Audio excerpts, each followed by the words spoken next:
Hello everyone, welcome to ITS classes education for all.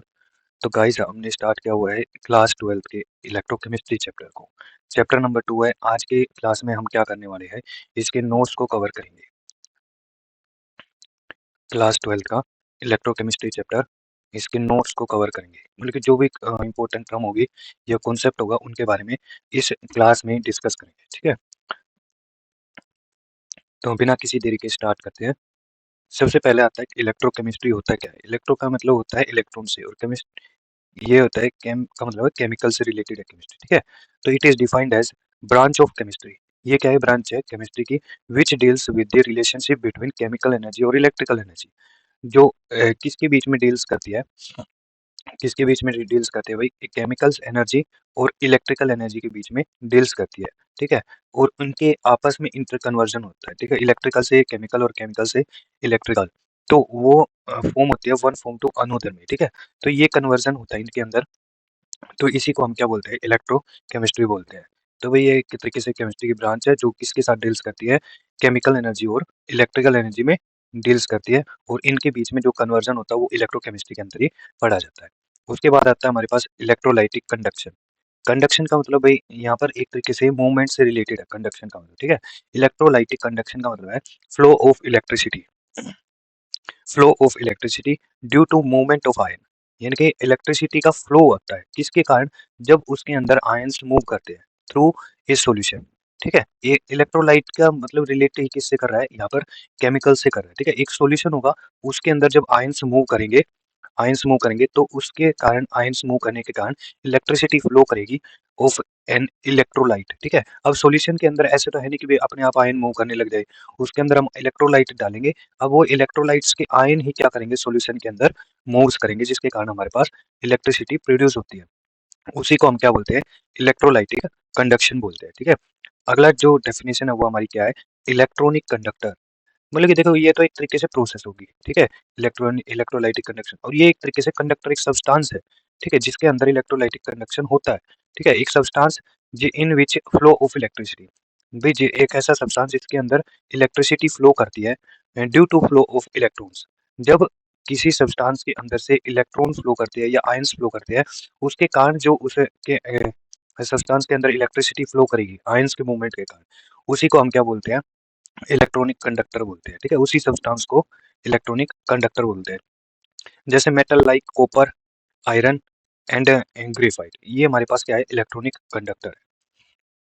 अगली definition आती है हमारे पास, इलेक्ट्रोलाइटिक कंडक्टर या फिर इलेक्ट्रोलाइट्स। अब ये इलेक्ट्रोलाइट्स है क्या, देखो ऐसे सब्सटेंस जिसको हम सॉल्यूशन के अंदर मिलाते हैं, और सॉल्यूशन के अंदर मिलाने के बाद उनके अंदर आयन से वो फ्लो करने लग जाएंगे। ठीक है, यानी कि आयंस में डिसोसिएट हो जाएंगे। ठीक है, तो क्या है, एक ऐसा substance in which flow of electricity, ऐसा सब्सटेंस जिसके अंदर इलेक्ट्रिसिटी फ्लो करती है, is due to flow of ion. किसके कारण करती है, जब आयंस उसके अंदर फ्लो करती है, उसी को हम क्या बोलते हैं, इलेक्ट्रोलाइटिक कंडक्टर। ये तो हमने पहले भी पढ़ लिया। ठीक है, और इसी को हम क्या बोलते हैं, इलेक्ट्रोलाइट्स भी बोल सकते हैं। ठीक है, एक ऐसा सब्सटेंस जिसके अंदर आयंस मूव करते हैं, अब आयंस मूव करने के कारण उसके अंदर इलेक्ट्रिसिटी भी फ्लो होती है, उसी को हम क्या बोलते हैं, इलेक्ट्रोलाइट्स बोलते हैं। और जैसे एक्वस सॉल्यूशन, जी एक वाटर के अंदर हमने इनको डाल दिया, जैसे HCl, H2SO4, NaCl, KCl, NaOH और KOH, ये हमारे पास क्या है, इलेक्ट्रोलाइट्स है। ठीक है, अगली डेफिनेशन बनती है हमारे पास, नॉन इलेक्ट्रोलाइट्स। नॉन इलेक्ट्रोलाइट्स क्या होती है भाई, जिसके अंदर इलेक्ट्रिसिटी कंडक्टर ना हो। ठीक है, ऐसे सब्सटेंस जिनके अंदर, जब हम ऐसे सब्सटेंस को सॉल्यूशन के अंदर मिला देते हैं तो इलेक्ट्रिसिटी कंडक्टर नहीं करती। ठीक है, उसी को हम क्या बोलते हैं, नॉन इलेक्ट्रोलाइट्स बोलते हैं। जैसे sugar, glucose, urea, ethyl alcohol, ये हमारे पास क्या है, नॉन इलेक्ट्रोलाइट्स है। अगली डेफिनेशन आती है हमारे पास, इफेक्ट ऑफ टेम्परेचर। टेम्परेचर का क्या इफेक्ट पड़ता है इलेक्ट्रिकल कंडक्शन पे, इलेक्ट्रिकल कंडक्शन पे टेम्परेचर का क्या इफेक्ट पड़ता है। देखो जैसे कोई मेटल है, ठीक है, वो उसकी कंडक्शन, इलेक्ट्रिकल कंडक्शन डिक्रीज होगी जब मैं उसके टेम्परेचर को बढ़ाता हूँ। ठीक है, जब मैं टेम्परेचर को बढ़ाता हूँ तो उसकी इलेक्ट्रिकल कंडक्शन डिक्रीज होती है। ठीक है, where as the electrolyte increase with increase in temperature, जो इलेक्ट्रोलाइट्स होते हैं वो इंक्रीज करते हैं जब मैं क्या करता हूँ, इंक्रीज करता हूँ टेम्परेचर। देखो इस बात को समझेंगे, एक यहाँ से समझते हैं। देखो ये कह रहा है भाई, यहाँ पर क्या है,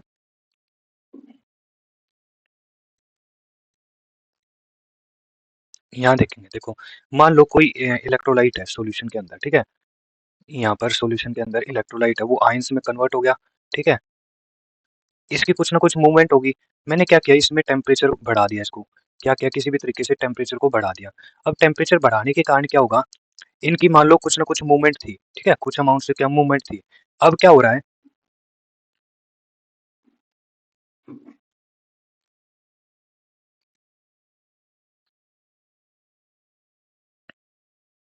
हाँ जी, तो हम कहाँ थे कि भई जैसे हम टेम्परेचर को इंक्रीज़ करते हैं, तो ये जो आयन्स होते हैं देखो, अब टेम्परेचर इंक्रीज़ करेंगे तो आयन्स अलग-अलग हो जाएँगे, ठीक है? इंक्रीज़ हो जाएँगे आयन्स। अब आयन्स इंक्रीज़ होंगे तो क्या होगा, एक-दूसरे से आयन टकराने लग जाएँगे। अगर जब आयन से टकराने लग जाएँगे तो इनकी मूवमेंट क्या हो जाएगी, कम हो जाएगी, ठीक है? तो आयन्स की मूवमेंट एक-दूसरे के साथ टकराने की वज़ह से इनकी जो मूवमेंट होगी आयन्स की, मूवमेंट होगी, वो क्या हो जाएगी, डिक्रीज़ हो जाएगी। अगर मूवमेंट इनकी डिक्रीज़ हुई तो कंडक्शन भी डिक्रीज़ हो जाएगी, ठीक है? अगर आयन्स की मूवमेंट डिक्रीज़ हुई तो कंडक्शन भी क्या हो जाएगा, डिक्रीज़ हो जाएगा, ठीक है? तो वही चीज़ बात बोल रहा है उसमें कि भई अगर हम टेम्परेचर को इंक्रीज़ करते हैं तो क्या होती है, इलेक्ट्रिकल कंडक्शन क्या हो जाती है हमारे पास, डिक्रीज़ हो जाती है विद इंक्रीज़ टेम्परेचर। आज क्यों होती है, क्योंकि इलेक्ट्रोलाइट्स इंक्रीज़ कर जाते हैं। जैसे मान लो यहाँ पर तो हमने जब नहीं किया, टेम्परेचर इंक्रीज़ नहीं किया, तब तो मान लो 5 थी, ठीक है? परंतु टेम्परेचर इंक्रीज़ करने के बाद अब वो डिसोसिएट होके कितने में हो गए, मान लो 15 में हो गए, ठीक है? अब 15 है, एक-दूसरे से टकराएँगे तो उनकी मूवमेंट कुछ ना कुछ तो कमी आएगी। अब मूवमेंट में कमी आएगी तो कंडक्शन भी डिक्रीज़ हो जाएगी। उसके बाद अगला जो हमारे पास टॉपिक है, टाइप ऑफ इलेक्ट्रोलाइट। अब इलेक्ट्रोलाइट कितने टाइप के होते हैं? देखो हमारे पास मेनली 2 टाइप के इलेक्ट्रोलाइट होते हैं। एक तो स्ट्रॉन्ग होता है और एक वीक इलेक्ट्रोलाइट होता है। स्ट्रॉन्ग इलेक्ट्रोलाइट क्या होता है, जब मैं सॉल्यूशन के अंदर डालता हूँ इनको तो वो कंप्लीटली डिसोसिएट हो जाते हैं। तो ये क्या है, dissociate completely into aqueous solution. Aqueous solution में कंप्लीटली डिसोसिएट हो जाएँगे। जैसे एग्जांपल है हमारे पास HCl, H2SO4 और NaOH, KOH, NaCl और KCl। ये हमारे पास क्या है, स्ट्रॉन्ग इलेक्ट्रोलाइट है। इसी तरीके से वीक इलेक्ट्रोलाइट्स क्या होंगे, जो कंप्लीटली डिसोसिएट ना हो, या फिर कह सकते हैं मान लो हमने 100 वीक इलेक्ट्रोलाइट डाल दिए और वो सॉल्यूशन के अंदर कितने डिसोसिएट हुए, 10 ही डिसोसिएट हो पाए, ठीक है? तो वो एक तरीके से क्या हो जाएगा, स्मॉल एक्सटेंट में डिसोसिएट हुआ है। तो इसी को हम क्या बोलते हैं, वीक इलेक्ट्रोलाइट बोलेंगे। ठीक है, जैसे एग्जांपल है हमारे पास वीक इलेक्ट्रोलाइट का CH3, COOH, HCN, H2CO3, NH4OH और CaOH ट्वाइस। ये हमारे पास क्या हो जाएंगे, वीक इलेक्ट्रोलाइट हो जाएंगे, ठीक है? नेक्स्ट हमारे पास टॉपिक आता है क्या, रेजिस्टेंस। देखो ये तो फिजिक्स का क्वेश्चन है, 10th में पढ़ते हैं रेजिस्टेंस क्या होता है। ओम्स लॉ के according V is equal to I R होता है। V is equal to I R होता है, ठीक है? V क्या है हमारे पास, पोटेंशियल डिफरेंस है, I क्या है, करंट है, और R क्या है, रेजिस्टेंस है। यहाँ से R की वैल्यू निकालते हैं तो क्या मिलता है, V बाई I मिलता है। और हमें 10th में याद कर लेते हैं भाई, जो R की यूनिट होती है रेजिस्टेंस की, वो क्या होती है, ओम्स होती है, ठीक है? ओम होती है, और I की क्या होती है, एम्पियर, और V की क्या होती है, वोल्ट होती है। पोटेंशियल डिफरेंस की यूनिट वोल्ट होती है। तो रेजिस्टेंस क्या है, एक तरीके से करंट, जो करंट फ्लो हो रहा है ना उसको स्टॉप करता है या रोकता है, प्रिवेंट करता है। तो ये भी कह सकते हैं कि जो करंट के फ्लो को रोकी, ठीक है? या फिर कह सकते हैं ratio potential difference to current flowing through the conductor. किसी कंडक्टर में से कितना करंट फ्लो हो रहा है और कितना पोटेंशियल डिफरेंस है, उन दोनों का रेशियो ही क्या है हमारे पास, रेजिस्टेंस है, ठीक है? इसके बाद यूनिट आती है कंडक्टेंस। ये कंडक्टेंस क्या होती है, जैसे कंडक्टेंस भाई रेजिस्टेंस का अपोजिट होता है, यानी कि कह सकते हैं अगर मैं रेजिस्टेंस को रेसिप्रोकल कर देता हूँ तो वो हमारे पास क्या होता है, इलेक्ट्रिकल रेजिस्टेंस का रेसिप्रोकल हमारे पास क्या हो जाएगा, कंडक्टेंस हो जाएगा। अब कंडक्टेंस को हम डिनोट करते हैं कैपिटल G से। तो ये इसकी यूनिट हो जाएगी, जैसे ओम तो इसकी रेजिस्टेंस की थी, तो कंडक्टेंस की क्या यूनिट हो जाएगी हमारे पास, पर ओम हो जाएगी, या ओम इनवर्स बोल सकते हैं। अब ओम इनवर्स को ही हम क्या बोलते हैं, साइमन बोलते हैं। अगला जो टॉपिक है हमारे पास वो क्या है, स्पेसिफिक रेजिस्टेंस और रेजिस्टिविटी।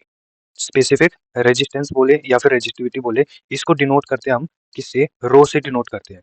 इसकी यूनिट निकालना देखेंगे कैसे निकालते हैं। देखो वैसे एक बार समझ लेते हैं क्या है। It is defined as resistance of a conductor, यानी कि कोई कंडक्टर है उसका रेजिस्टेंस कितना है, ठीक है? वो चीज़ ही क्या है, रेजिस्टिविटी है। जिसकी लेंथ कितनी है, 1 सेंटीमीटर है, और इसका एरिया कितना होगा, 1 सेंटीमीटर स्क्वायर होगा। तो रेजिस्टिविटी किसके इक्वल हो जाएगी, रेजिस्टेंस के इक्वल हो जाएगी। देखो जैसे मैंने करके दिखा रखा है यहाँ पर। यहाँ पर देखते हैं जब हम, देखो रेजिस्टिविटी या स्पेसिफिक रेजिस्टेंस रो से डिनोट करते हैं। जो आर होता है, रेजिस्टेंस होता है, वो वायर की क्या होता है, डायरेक्टली प्रोपोर्शनल लेंथ की होता है और इनवर्सली प्रोपोर्शनल होता है एरिया की, एरिया ऑफ क्रॉस सेक्शन की, ठीक है। अब प्रोपोर्शनलिटी का साइन हटाते हैं, जब हम प्रोपोर्शनलिटी का साइन हटाते हैं तो क्या होता है, हमारे पास ये रो सिंबल आ जाता है। ये क्या एक तरीके से कांस्टेंट है, उसी को हम क्या बोल रहे हैं, रो को स्पेसिफिक रेजिस्टेंस बोल रहे हैं या फिर रेजिस्टिविटी बोल रहे हैं, ठीक है। अब रो की वैल्यू निकालेंगे तो क्या निकलेगी, ए यहाँ आ जाएगा आर की तरफ और एल क्या आ जाएगा, डिवाइड में आ जाएगा, तो हमारे पास रो ये आ जाएगा।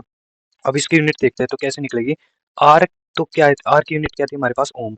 एरिया की यूनिट क्या होती है, सेंटीमीटर स्क्वायर, क्योंकि एरिया क्या होता है, लेंथ इंटू लेंथ, और लेंथ को हमने 1 सेंटीमीटर मान लिया, ठीक है। तो एरिया कितना, सेंटीमीटर स्क्वायर, और लेंथ की क्या हो जाएगी, सेंटीमीटर। तो 1 सेंटीमीटर से 1 सेंटीमीटर कैंसिल आउट हो जाएगा, क्या बचेगा, ओम सेंटीमीटर की यूनिट बचेगी, किसकी, हमें स्पेसिफिक रेजिस्टेंस। अब जो डेफिनेशन बोल रहा है वो क्या चीज है, स्पेसिफिक रेजिस्टेंस की डेफिनेशन बोल रहा है कि भाई रो है ना, किसके इक्वल हो जाएगा, आर के इक्वल हो जाएगा। कब हो जाएगा, जब मैं एरिया को 1 सेंटीमीटर स्क्वायर ले लूं, ठीक है, और लेंथ को क्या ले लूं, 1 सेंटीमीटर ले लूं, तो हमारे पास रेजिस्टेंस होगा वो क्या आ जाएगा, स्पेसिफिक रेजिस्टेंस के बराबर आ जाएगा। उसके बाद टर्म आती है हमारे पास स्पेसिफिक कंडक्टेंस। जैसे स्पेसिफिक रेजिस्टेंस है वैसे ही स्पेसिफिक कंडक्टेंस है। स्पेसिफिक कंडक्टिविटी भी बोल देते हैं इसको, ठीक है। स्पेसिफिक कंडक्टिविटी इसको डिनोट करते हैं कापा से, ठीक है। इसके भी ऐसे ही होगा, ये क्या कह सकते हैं हम इसको कि भाई ये रेसिप्रोकल होता है किसका, रेजिस्टिविटी का।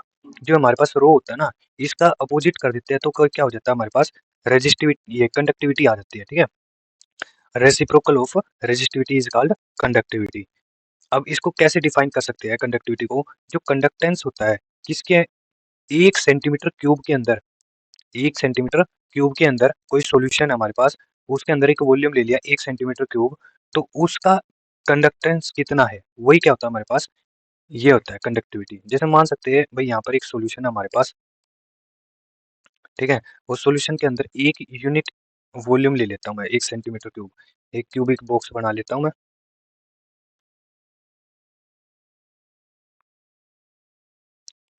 अब इस बॉक्स के अंदर कितना कंडक्शन हो रहा है, देखो, मान लो यहाँ पर आयंस पे डिपेंड करेगा भाई इस क्यूबिक के अंदर कितने आयंस है, उसकी मूवमेंट पे डिपेंड करेगा कंडक्शन, ठीक है। तो इस क्यूब के अंदर कितना, 1 सेंटीमीटर क्यूब के अंदर कितना कंडक्शन हो रहा है, वही हमारे पास क्या है, कंडक्टिविटी है, ठीक है। यही हमारे पास क्या है, कंडक्टिविटी है।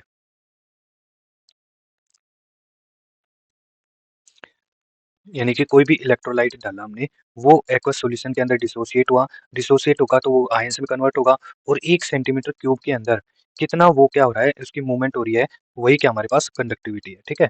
तो इसको एक बार यूनिट देखें तो इसकी क्या हो जाएगी, देखो, इसकी यूनिट देखेंगे तो यहाँ से देखते हैं हम, जैसे कंडक्टिविटी है वो क्या है, स्पेसिफिक कंडक्टेंस बोल सकते हैं, इसको डिनोट किया कापा से। अब कापा क्या है, रेसिप्रोकल है किसका, रेजिस्टिविटी का। अब रेजिस्टिविटी को ऊपर से हम लिखे तो क्या बन जाएगा, रेजिस्टिविटी RA/L, ये लिख लिया हमने। तो इसको लिखने के बाद अब देखो, आर की यूनिट क्या होती है, ओम, ठीक है। अब ऊपर जाएगी तो पर ओम हो जाएगी, और लेंथ की क्या है हमारे पास, सेंटीमीटर, और एरिया की क्या है, सेंटीमीटर स्क्वायर। 1 सेंटीमीटर से 1 सेंटीमीटर कट जाएगा तो इसका क्या आ जाएगा, पर ओम पर सेंटीमीटर। तो हम ऊपर से भी इस डायरेक्ट याद कर सकते हैं कि अगर रेजिस्टिविटी यूनिट क्या है, ओम सेंटीमीटर है, तो कंडक्टिविटी की क्या हो जाएगी, पर ओम पर सेंटीमीटर। यानी कि इनका इनवर्स कर दो, हमारे पास कंडक्टिविटी की यूनिट आ जाएगी। इसको डिनोट करते हैं किसे, कापा से डिनोट करते हैं, ठीक है। तो ये हमारे पास यूनिट आ गई, उसका फॉर्मूला भी हम यहाँ से निकाल सकते हैं, देखो, ये लिखने की जरूरत नहीं है, हम डायरेक्ट इससे कर सकते हैं, देखो, ये वाली चीज है। और अब क्या है, 1 बाई, देखो, कापा इज इक्वल टू 1/r क्या था, कंडक्टेंस, ठीक है। तो 1/r को तो ये निकालो, 1/r क्या है, कंडक्टेंस, इंटू L/A। तो ये हमारे पास वो फॉर्मूला बन गया जो पीछे लिखा हुआ था, देखो यहाँ पर, कापा इज इक्वल टू G/L/A। तो ये हमारे पास फॉर्मूला बन गया, ठीक है। इसकी यूनिट भी हमने देख ली। अगर एसआई में देखें तो सेंटीमीटर किस में कन्वर्ट हो जाएगा, मीटर में कन्वर्ट हो जाएगा। उसके बाद अगला जो कॉन्सेप्ट है हमारे पास वो क्या है, मोलर कंडक्टिविटी, ठीक है। मोलर कंडक्टिविटी क्या है, एक तरीके से एक मोल के लिए जितनी कंडक्टिविटी होती है वही क्या है, मोलर कंडक्टिविटी है। मोलर डिनोट कर रहा है मोल्स को, ठीक है। तो it is defined as conducting power of all ion, सभी आयन की conducting power produce by dissolving 1 mole of electrolyte. जब मैं 1 मोल इलेक्ट्रोलाइट को किसी सॉल्यूशन के अंदर डिसोल्व करता हूँ तो उसकी जो कंडक्टिविटी पावर निकल के आती है वही हमारे पास क्या होता है, मोलर कंडक्टिविटी होती है। अब ये मैंने कैसे ड्राइव किया है, ये एक डेरिवेशन से सीखेंगे, ठीक है। देखो ये रहा मोलर कंडक्टेंस क्या है यहाँ पर, इसको डिनोट करते हैं हम इससे उल्टा हम क्या कर देते हैं, उल्टा V लगा के और इसके पैर में M लगा देते हैं, ठीक है। तो ये हमारे पास क्या है, conductance of 1 mole of electrolyte. 1 मोल के कारण जितना कंडक्शन हो रहा है वो हमारे पास क्या है, ये मोलर कंडक्टेंस है, ठीक है। हमें पता है भाई R इज इक्वल टू, ऊपर ही देखा था, R is equal to rho L/A था, ठीक है। और भाई इसका इनवर्स कर देते हैं तो R क्या हो जाएगा 1/R, और रो क्या हो जाएगा 1/रो, और L/A क्या हो जाएगा E/L हो जाएगा, ठीक है। इसका पूरे का इनवर्स कर दिया। अब हमें पता है कंडक्टेंस क्या था 1/R, reciprocal of resistance G लिखा, और 1/रो क्या था कंडक्टिविटी, ठीक है। तो इसको मैंने कापा लिख दिया, और A/L क्या है एज इट इज लिख देता हूँ मैं, ठीक है। अब ये चीज आने के बाद हम क्या करते हैं, इस वाली टर्म के यहाँ पर किस साइड, राइट साइड, एल से मल्टीप्लाई करते हैं और एल से डिवाइड कर देते हैं, तो हमारे पास ये चीज आ जाएगी। एल से मैंने क्या किया, मल्टीप्लाई किया और एल से डिवाइड कर दिया। अब क्या होगा देखो, एरिया इंटू लेंथ, ये क्या हो जाएगा हमारे पास, वॉल्यूम हो जाएगा, ठीक है। एरिया इंटू लेंथ क्या हो जाएगा, वॉल्यूम, और लेंथ इंटू लेंथ क्या हो जाएगा हमारे पास, एल स्क्वायर हो जाएगा, ठीक है। अब मैं क्या करता हूँ, एल स्क्वायर को जी की तरफ ले जाता हूँ, तो एल जी की तरफ ले गया तो ये आ जाएगा एल जी एल स्क्र is equal to kappa volume, ठीक है। इसके बाद ये आने के बाद अब मैं मान लेता हूँ ये जो लेंथ है हमारे पास वो क्या है, 1 सेंटीमीटर है, ठीक है। जो लेंथ मानी है मैंने क्या मान ली, 1 सेंटीमीटर मान लेता हूँ। तो इसमें पुट करूंगा जब मैं इस वाले में, तो एल को क्या मानी है 1 सेंटीमीटर, तो 1 सेंटीमीटर स्क्वायर हो जाएगा। ऐसे लिख सकते हैं भाई, एक का स्क्वायर तो एक ही आएगा, तो एक का स्क्वायर और सेंटीमीटर स्क्वायर, यहाँ पर पुट कर दिया एल स्क्वायर की वैल्यू।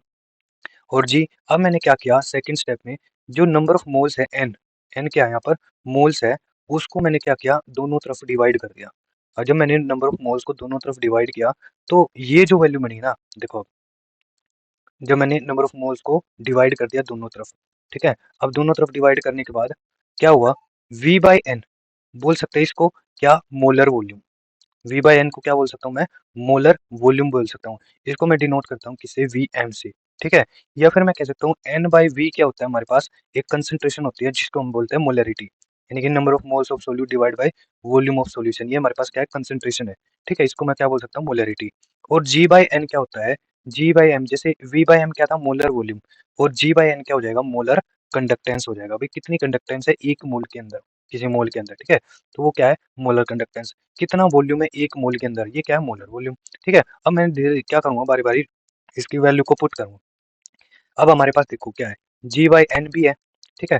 G/N की वैल्यू मैंने क्या पुट कर दी, मोलर कंडक्टेंस। अब ये मोलर कंडक्टेंस है ये क्या, ये डेल्टा, इसको मैं कर देता हूँ भाई डेल्टा से मैं डिनोट कर बोल रहा हूँ, ठीक है। डेल्टा एम बोल सकता हूँ, ठीक है। तो ये कि हमारे पास क्या हो जाएगा, delta M is equal to, ये कापा एज इट इज है तो कापा को तो एज इट इज लिख दिया, और N/V क्या है हमारे पास, कंसंट्रेशन, जिसको मैंने डिनोट किया है कैपिटल C से, जो मोलरिटी थी हमारे पास, ठीक है, ये वाली चीज।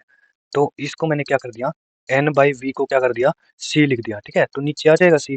तो ये हमारे पास फॉर्मूला बन गया कि भाई जो मोलर कंडक्टिविटी है वो क्या है, कापा अपॉन कंसंट्रेशन C है, ठीक है। तो अगर इसकी यूनिट निकालना चाहूँ तो कैसे निकाल सकता हूँ, कापा जो कंडक्टिविटी है, ऊपर हमने यूनिट निकाल दी थी, क्या निकाली थी, पर ओम पर सेंटीमीटर, ठीक है। और कंसंट्रेशन की यूनिट या मोलरिटी की यूनिट क्या होती है भाई, नंबर ऑफ मोल्स, यानी कि ये तो यूनिट आ गई मोल्स की, ठीक है। और वॉल्यूम क्या होता है, सेंटीमीटर क्यूब, ठीक है। तो इसकी वैल्यू पुट करी हमने, और वैल्यू पुट करने के बाद इसको मैंने सिंप्लीफाई करके लिख दिया, ठीक है। तो ऐसे लिख सकता हूँ मैं 1 ohm into centimetre into centimetre square और मोल। इसको मैं जब सिंप्लीफाई करता हूँ, जैसे यहाँ पर क्यूब आएगा, देखो यहाँ पर थोड़ी सी मिस्टेक होगी, यहाँ पर क्यूब आएगा क्योंकि यहाँ नीचे तो क्यूब था, ठीक है। तो ऊपर क्यूब आ गया हमारे पास, अब सेंटीमीटर से 1 सेंटीमीटर कट जाएगा, बचा क्या, स्क्वायर बच जाएगा, ठीक है। तो इसको जब पूरा सोल्व कर लेता हूँ तो हमारे पास ये आएगा पर ओम सेंटीमीटर स्क्वायर पर मोल, ठीक है। और पर ओम को मैं ये भी लिख सकता हूँ साइमन भी, तो ये भी एक यूनिट हो जाएगी हमारे पास।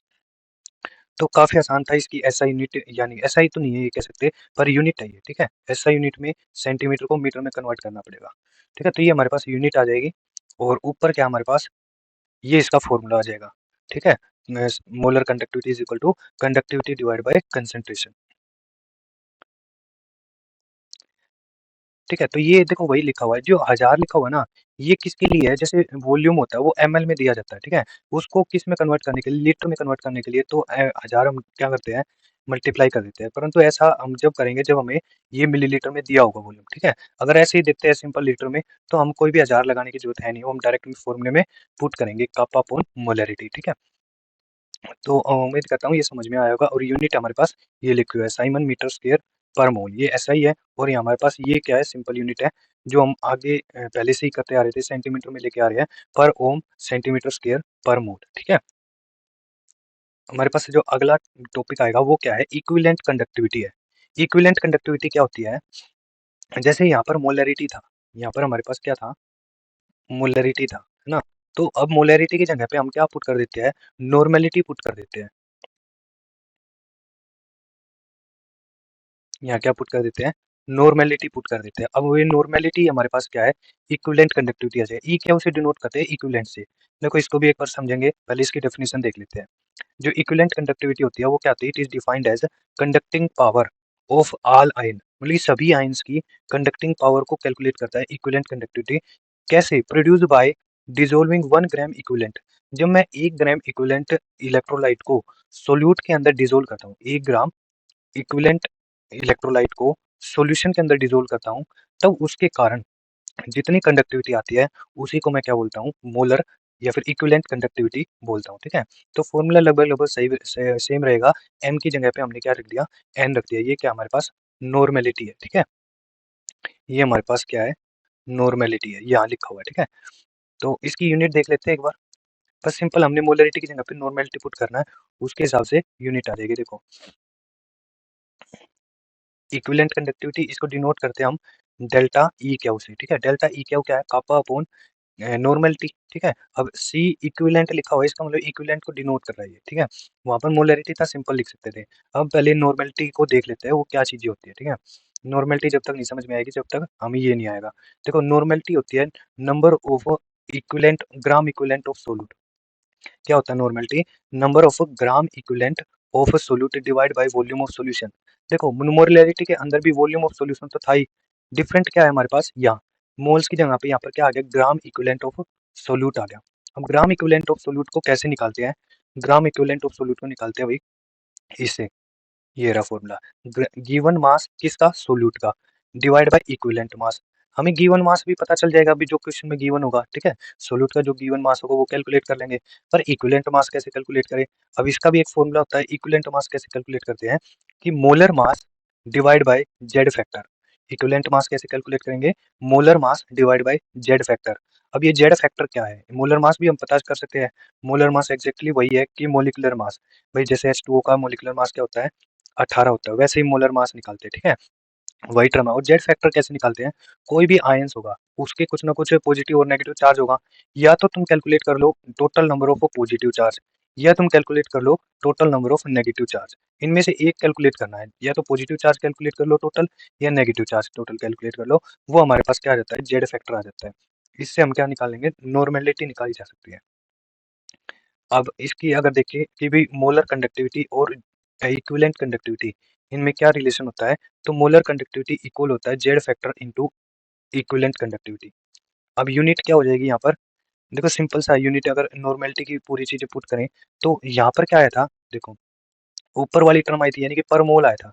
अब पर मोल की जगह पे, मोल की जगह पे हम क्या लगाते हैं, इक्विवेलेंट लगा देते हैं, यूनिट सेम रहेगी। ठीक है, पर ओम सेंटीमीटर स्क्वायर पर इक्विवेलेंट। ठीक है, वहां पर क्या था, खाली मोल था। ठीक है, यहाँ पर क्या था, मोल था। ये भी कह सकते हैं पर ओम सेंटीमीटर स्क्वायर पर मोल। ठीक है, यहाँ पर क्या आ जाएगा, मोल की जगह पे इक्विवेलेंट आ जाएगा बस, और कुछ नहीं करना। अगला जो टॉपिक है हमारे पास, ये इतना ही था इक्विवेलेंट कंडक्टिविटी का। अगला टॉपिक है हमारे पास सेल कांस्टेंट। सेल कांस्टेंट क्या होता है, जो एल बाई ए होता है ना, लेंथ अपॉन एरिया होता है, वही हमारे पास क्या होता है, सेल कांस्टेंट होता है। ठीक है, इसका फॉर्मूला क्या है, kappa is equal to l by a into G. ये जो एल बाई ए है, देखो ये लिखा हुआ है एल बाई ए, यही हमारे पास क्या है, सेल कांस्टेंट है। ठीक है, ये क्या होता है, specific conductivity is equal to cell constant into conductance. ये जो स्पेसिफिक कंडक्टिविटी है वो किसकी इक्वल होती है, सेल कांस्टेंट कांस्टेंट और कंडक्टेंस की इक्वल होती है। कैसे, देखो ये कापा क्या है, स्पेसिफिक कंडक्टिविटी, कंडक्टेंस बोलो या कंडक्टिविटी बोलो। ठीक है, और जी स्टार क्या है हमारे पास, ये जो एल बाई ए ना, एल बाई ए है, इसी को मैंने क्या बोल दिया, जी स्टार। यही क्या है हमारे पास, सेल कांस्टेंट है। ठीक है, तो ये हमारे पास क्या हो गया, जी सेल कांस्टेंट। और ये जो कैपिटल जी है वो क्या हमारे पास, कंडक्टेंस है। इसकी यूनिट क्या हो जाती है, पर सेंटीमीटर हो जाती है, इसका यूनिट क्या हो जाएगी, पर मीटर। ठीक है, तो एक बार इसको डिस्कस कर लेते हैं, सेल कांस्टेंट कैसे है। देखो जैसे मैंने बताया ना वैसे ही करना है। देखो सेल कांस्टेंट क्या है, मान लेता हूँ सेल कांस्टेंट को हम डिनोट कर रहे हैं जी स्टार से, ठीक है। हमें ये पता है भाई R is equal to rho l by e होता है, ठीक है। ये तो हम स्टार्टिंग से ही करते आ रहे हैं। R is equal to rho l by e होता है। इसको क्या कर देता हूँ, रिवर्स कर देता हूँ या इनवर्स कर देता हूँ मैं, ठीक है। तो 1/R 1/रो is into a by l हो जाएगा, ठीक है। और हमें पता है भाई 1/R क्या होता है, जी। जो भाई कंडक्टेंस क्या था, रेसिप्रोकल ऑफ रेजिस्टेंस। और कंडक्टिविटी क्या था, रेसिप्रोकल ऑफ रेजिस्टिविटी, ठीक है। तो यहाँ पर हम पुट कर लेते हैं 1/R की वैल्यू क्या पुट की, जी। और 1/रो की वैल्यू क्या पुट की, कापा। कापा क्या है, कंडक्टिविटी, ठीक है। और ए बाई एल की वैल्यू क्या है, ए बाई एल का हो, या फिर मैंने बोला कि भाई एल बाई ए होता है ना, एल को जब ए से डिवाइड कर देते हैं वही क्या हमारे पास सेल कांस्टेंट है, या जी स्टार को मैंने डिनोट किया, ठीक है। तो एल बाई ए क्या हो जाएगा, जी स्टार, यहाँ लिख दिया, ठीक है। अब इसको या फिर जी स्टार की वैल्यू, सेल कांस्टेंट की वैल्यू निकालना चाहते हो निकाल सकते हो। क्या बन जाएगी, जी यहाँ पे आ जाएगा और ये बन जाएगी जी स्टार की वैल्यू, ठीक है। या फिर हम ये कि ये इंपॉर्टेंट क्या होती है हमारे पास, कि भाई जो कंडक्टिविटी होती है या स्पेसिफिक कंडक्टेंस होता है, कंडक्टिविटी होती है वो किसकी इक्वल होती है, यहाँ पर conductance, conductance into cell constant, ये होता है। देखो जो हमने वहां लिखा था ना वही चीज है ये कंडक्टिविटी या फिर स्पेसिफिक कंडक्टेंस, ये किसके इक्वल है, cell constant into conductance, cell constant into conductance, ठीक है। और ये हमारे पास क्या है, यूनिट निकालना चाहे तो कैसे निकाल सकते हैं। देखो सिंपल सा यूनिट निकालना, तो अगर तुम्हें पता है जी स्टार क्या है, जी स्टार एल बाई ए है, तो सिंपल है कि भाई लेंथ की यूनिट क्या होती है, सेंटीमीटर, और एरिया की यूनिट क्या है, सेंटीमीटर स्क्वायर। भाई सेंटीमीटर से सेंटीमीटर ये कैंसिल हुआ, क्या बचेगा, पर सेंटीमीटर। या फिर इसकी सहायता से निकाल लो, भाई कंडक्टिविटी वैल्यू पुट कर लो, क्या होती है, पर ओम पर सेंटीमीटर। और कंडक्टेंस की यूनिट पुट कर लो, पर ओम, ठीक है। यहाँ से भी निकालोगे सेम निकलेगी, यहाँ से निकालोगे तो भी सेम निकलेगी यूनिट, तो ठीक है। तो ये था हमारे पास सेल कांस्टेंट का कॉन्सेप्ट। उसके बाद आता है हमारे पास variation of conductivity with concentration. Variation करना है, देखो कंडक्टिविटी घटेगी या बढ़ेगी, उसके अनुसार बताना है कि भाई जब मैं कंसंट्रेशन को बढ़ाता हूँ या घटाता हूँ तो कंडक्टिविटी पे क्या इफेक्ट पड़ता है। देखो मान लो भाई एक गिलास NaCl, एक गिलास पानी है, ठीक है, उसके अंदर क्या करा मैंने, एक चम्मच क्या मिला दिया, NaCl मिला दिया। अब कंसंट्रेशन मैं क्या करूँ, या तो बढ़ा सकता हूँ या घटा सकता हूँ। बढ़ा कैसे सकता हूँ कंसंट्रेशन, या तो मैं क्या करूँ, नमक को मिलाता जाऊँ तो कंसंट्रेशन नमक की बढ़ती जाएगी। दूसरा कंडीशन क्या है, या मैं क्या कर सकता हूँ, पानी को बढ़ाता जाऊँ, ठीक है। पानी को बढ़ाऊंगा तो क्या हो जाएगा, वो डाइल्यूट होता जाएगा, है ना। उसकी कंसंट्रेशन क्या होती जाएगी, डिक्रीज होती जाएगी, किसकी, नमक की, ठीक है। अगर मैं पानी को मिलाता हूँ तो कंसंट्रेशन डिक्रीज होगी, अगर मैं नमक को मिलाता हूँ तो कंसंट्रेशन क्या होगी, इंक्रीज होगी। तो उस पे कंडक्टिविटी का क्या इफेक्ट पड़ता है वो बताना मैं, ठीक है। देखो हमने मोलर कंडक्टिविटी पढ़ा, स्ट्रॉन्ग इलेक्ट्रोलाइट की वो इंक्रीज करती है स्लोली, ठीक है। जो हमारे पास स्ट्रॉन्ग इलेक्ट्रोलाइट की होती है, जो देखो दो तरीके के इलेक्ट्रोलाइट थे, ठीक है, स्ट्रॉन्ग था और एक वीक था। जो स्ट्रॉन्ग इलेक्ट्रोलाइट की बात कर रहे हैं यहाँ पर, उसकी मोलर कंडक्टिविटी, उसकी मोलर कंडक्टिविटी वो इंक्रीज करती है स्लोली, जब मैं उसको क्या करता हूँ, डाइल्यूट करता हूँ। डाइल्यूट का मतलब मैं अब क्या कर रहा हूँ, अब पानी मिलाता जा रहा हूँ, नमक उतना ही है, ठीक है, कंसेंट्रेशन है नमक की वो उतनी है। अब मैं क्या कर रहा हूँ, पानी मिलाने के कारण जो उसकी कंसेंट्रेशन है डिक्रीज कर रही है, ठीक है। टू DHO ये होता है हमारे पास डीबे हकल ओसेंगर इक्वेशन, ठीक है। उस इक्वेशन से हम निकालते हैं, due to increase in the movement of ions, जो मूवमेंट होगी ना आयंस की, वो क्या होगी, इंक्रीज होगी, ठीक है। उसके कारण जो हमारे पास मोलर कंडक्टिविटी है वो इंक्रीज तो करेगी पर स्लोली इंक्रीज करेगी। देखो इसको मैं ग्राफ की सहायता से समझाऊंगा, पहले इसकी इक्वेशन देख लीजिए। मोलर जो कंडक्टिविटी होती है वो किसकी इक्वल होती है, molar conductivity eight standard state, ये जो नोट का निशान है वो हमारे पास स्टैंडर्ड को डिनोट करता है, माइनस बी रूट सी। यहाँ पर रूट सी क्या है, एक तरीके से कंसंट्रेशन को डिफाइन कर रहा है, ठीक है। रूट सी क्या है, कंसंट्रेशन को डिफाइन कर रहा है। बी यहाँ पर क्या है, कांस्टेंट है, ठीक है। बी क्या है यहाँ पर, कांस्टेंट है। और डेल्टा एम नोट क्या है यहाँ पर, मोलर कंडक्टिविटी है स्टैंडर्ड स्टेट पे, ठीक है। और डेल्टा एम क्या है, जिसकी हम कंडक्टिविटी, मोलर कंडक्टिविटी निकालना चाहते हैं। दूसरी कंडीशन क्या कह रहा है, molar conductivity, molar conductivity weak electrolyte की इंक्रीज करेगी बहुत जल्दी, रैपिडली इंक्रीज करेगी। जो वीक इलेक्ट्रोलाइट है उसकी मोलर कंडक्टिविटी बहुत ज्यादा बढ़ जाएगी, एकदम से बढ़ेगी, ठीक है। यहाँ पर तो स्लो इंक्रीज हो रहा है, यहाँ पर क्या होगा, एकदम से इंक्रीज करेगी जब मैं उसको क्या करता हूँ, डाइल्यूट करता हूँ, ठीक है। Due to increase in ionisation of electrolyte, ये किस लिए होता है, इसका जो वीक इलेक्ट्रोलाइट होता है उसका आयनाइजेशन एकदम से इंक्रीज हो जाता है, ठीक है। वो भी हम डीबे अकल जो डीबेकल ऑर्गेनाइजेशन डीबेकल इक्वेशन से समझेंगे कैसे होता है, ठीक है। अब कह रहा है स्पेसिफिक कंडक्टिविटी या स्पेसिफिक कंडक्टेंस बोलो या कंडक्टिविटी बोलो ऑफ इलेक्ट्रोलाइट, वो क्या होती है, डिक्रीज होती चली जाती है। या फिर कह रहा है भाई ये क्या है, कंडक्टिविटी है वो डिक्रीज होती चली जाती है विद डाइल्यूशन। जब मैं पानी मिलाता जाता हूँ तो कंडक्टिविटी क्या हो जाती है, डिक्रीज होती चली जाती है। जैसे टेम्परेचर का देखा, हम क्या कर रहे थे, टेम्परेचर बढ़ा रहे थे तो कंडक्टेंस घटता जा रहा था, ठीक है। अब ये कह रहा है पानी जब हम मिलाते जाएंगे, डाइल्यूट करते जाएंगे, तो क्या होगा, इलेक्ट्रोलाइट क्या करेगा, कंडक्टिविटी को डिक्रीज करता चला जाएगा, ठीक है।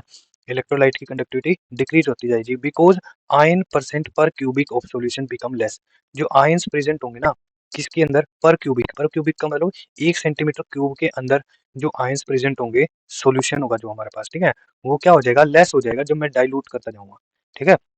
Less on dilution. अब इस सारी चीज को हम समझते हैं यहाँ से ग्राफ से, ठीक है। देखो ये जो भी चीज मैंने बताई ना, वो यहाँ पर है, देखो ये कह रहा है वेरिएशन क्या क्या होगा, कंडक्टिविटी का हमें वेरिएशन बताना है किसके रिस्पेक्ट में, विद डाइल्यूशन, ठीक है। तो ये जो डीबी अक्कल था ना भाई, डीबी अक्कल था, इन्होंने एक ग्राफ बनाया। क्या वो ग्राफ क्या था, जैसे इसने यहाँ पर तो रखा मोलर कंडक्टिविटी को एक्स एक्स वाई एक्सिस पे, और यहाँ पर रखा अंडर रूट सी यानी कि कंसंट्रेशन को रखा। इन दोनों के बीच में क्या बनाया, ग्राफ बनाया, ठीक है। अब ग्राफ बनाया, दोनों के केस में देखा, जो वीक इलेक्ट्रोलाइट है और एक स्ट्रॉन्ग इलेक्ट्रोलाइट है, दोनों के केस में क्या करा, ग्राफ बनाया इसने। तो ग्राफ किस तरीके से आया कि भी जो वीक इलेक्ट्रोलाइट था ना हमारे पास, जो वीक इलेक्ट्रोलाइट था, वो देखो कैसे किस तरीके से जा रहा था। जैसे जैसे मैं यहाँ तो देखो देखो ये इस साइड तो कंसंट्रेशन क्या हो रही है, इस साइड तो कंसंट्रेशन इंक्रीज हो रही है। ये देखिए यहाँ पर जा रहा हूँ ना मैं, जैसे मान 1 2 3 ऐसे मान सकता हूँ मैं, ठीक है। यहाँ पर तो जा रहा हूँ तो कंसंट्रेशन क्या हो रही है, इंक्रीज कर रही है। अब कंसंट्रेशन इंक्रीज करने का मतलब कि भी मैं नमक को ऐड करता जा रहा हूँ, ठीक है। दूसरा कंडीशन क्या हो सकता है, यहाँ पर उल्टा जाएंगे, कंसंट्रेशन डिक्रीज कब होगी, जब मैं डाइल्यूट करता जाऊंगा, ठीक है। जब मैं पानी को मिलाता जाऊंगा, ठीक है, तो वो क्या होता है, कंसंट्रेशन डिक्रीज करती चली जाएगी, ठीक है। जब मैं सोलवेंट को ऐड करता जाऊंगा तो क्या होगा, कंसंट्रेशन NaCl की डिक्रीज होती जाएगी। तो मैं इस तरफ क्या कर रहा हूँ, डाइल्यूशन कर रहा हूँ, यानी कि कंसंट्रेशन को डिक्रीज कर रहा हूँ यहाँ पर, ठीक है। जैसे जैसे मैं डाइल्यूट कर रहा हूँ, देखो जैसे जैसे मैंने डाइल्यूट करता गया, पानी मिलाता गया, तो इसकी कंडक्टिविटी क्या होगी, इंक्रीज करने लग गई। अब इंक्रीज तो कर रही है यहाँ पर स्लो इंक्रीज कर रही है। इसका कर्व देखो कितनी आराम से ऊपर की ओर जा रहा है।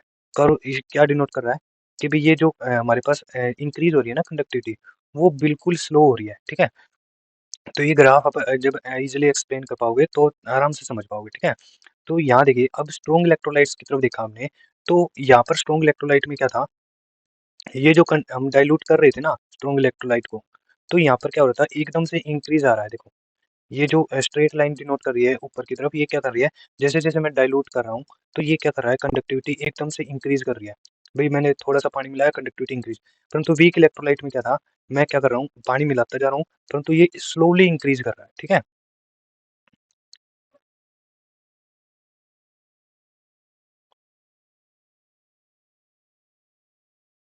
ये थोड़ा सा मिस्टेक हो गई यहाँ पर लिखने में, थोड़ा वो हो गया। ये देखिए, ये जो है ना, ये तो हमारे पास क्या है, स्ट्रॉन्ग इलेक्ट्रोलाइट है, और ये हमारे पास क्या है, वीक इलेक्ट्रोलाइट है, ठीक है। इसमें थोड़ा सा उल्टा लिख दिया है यहाँ पर।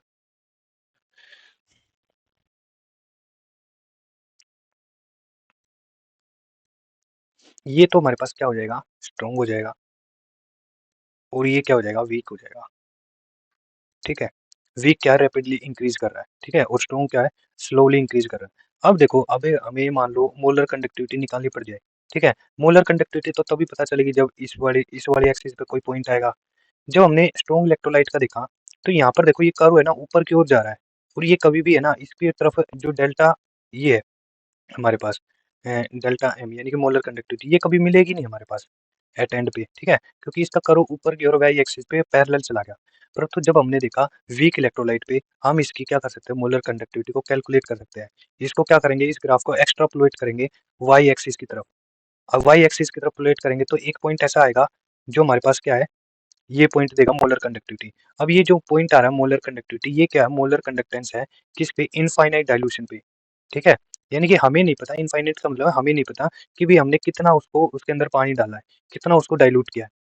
तो इनफाइनाइट डाइल्यूशन पे यहाँ पर हमें मोलर कंडक्टिविटी मिल गई, ठीक है।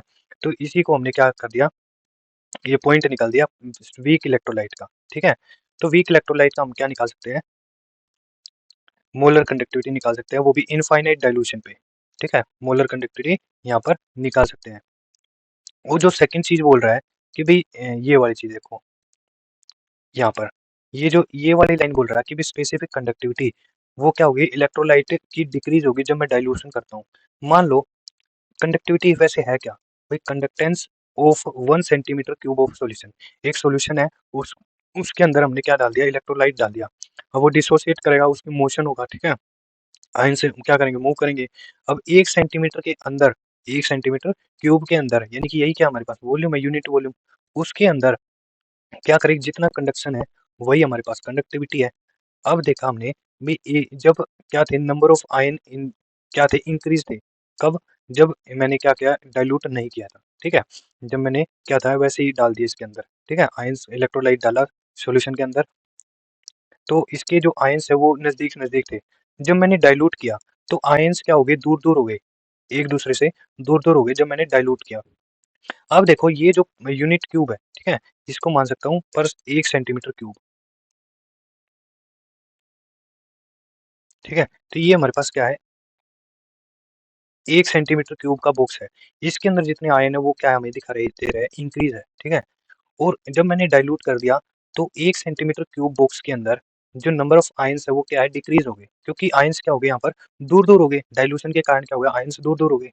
अब एक क्यूबिक के अंदर देखो कितने कम आयन है, अब जितने कम आयन्स होंगे 1 सेंटीमीटर क्यूब के अंदर उतनी कम कंडक्शन होगी, ठीक है, तो उतनी कम कंडक्टिविटी होगी। हमारे पास तो वही लिखा हुआ है, 1 सेंटीमीटर क्यूब के अंदर कितनी कंडक्टेंस है, जितने नंबर ऑफ आयन्स होंगे उतनी ज्यादा कंडक्टिविटी, ठीक है, और 1 सेंटीमीटर क्यूब के अंदर जितने कम नंबर ऑफ आयन्स होंगे उतनी कम कंडक्टिविटी होगी। इसलिए कह रहा है डाइल्यूशन करते हैं तो नंबर ऑफ आयन्स दूर दूर हो जाते हैं, और 1 सेंटीमीटर क्यूब के अंदर जो हमारे पास कंडक्टेंस होता है वो डिक्रीज कर जाता है। अब कंडक्टेंस डिक्रीज हुआ तो कंडक्टिविटी भी क्या हो जाएगी, डिक्रीज हो जाएगी, ठीक है।